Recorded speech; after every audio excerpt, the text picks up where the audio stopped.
এটা কি দেখতাছি মুরব্বী, আপনার তো ব্রেকও নাই, বেলও নাই, দেখলাম যে নাইমা পাউদা থামাইলেন।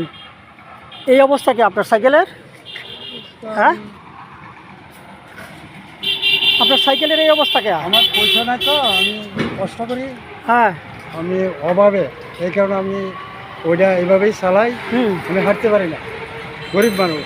এটা তো কয় বছর ধরে চালান এইভাবে? এটা আমি চালাই দিচ্ছি 3 বছর ধরে এরকম। ও, এটা তো অনেক ঝুঁকির কাজ। হ্যাঁ, খুব আপনি আপনি ইয়া করতে পারেন না, ব্রেক বেল এগুলো কিনতে পারেন না? বেল নাই, ব্রেক নাই, এটি আমার পয়সা নাই, আমি পারি না। আমি এইভাবেই মৃত্যু হলেও আছি, বাঁচলেও আছি। এটা তো জীবন হাতে লই আপনি সাইকেল চালাইতেছেন। খুব কষ্ট করে আরও 2-1 দিন শিক্ষা করে এসে ফেলাই দিচ্ছে সাইকেলে, অটো বাড়ি বাড়ি তবু আপনি চালাই। এই আপনার নামটা কি? আমার নাম হেলাল। হেলাল। বয়স কত আপনার? বয়স তো 67। আচ্ছা, বাল বাচ্চা কয়জন? 2 বোলা 3 মেয়ে। বউ আছে তো একজন না দুজন? বউ একটা। আচ্ছা আচ্ছা, এ তো আপনার এটা খুব ঝুঁকি কাজ একটা। হ্যাঁ, আমি তো এইভাবে চাই।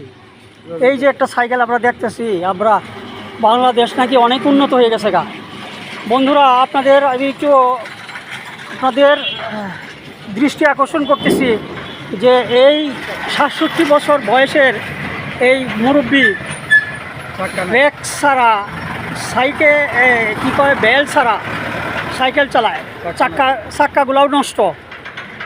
আপনারা যদি কেউ তার পাশে একটু দাঁড়ান, হয়তো এই মুরব্বির জন্য একটু উপকার হবে। কি বলেন মুরব্বি? যে আমার তো শান্তি হইতো আর কি। ঠিক আছে, ধন্যবাদ, ভালো থাকবেন।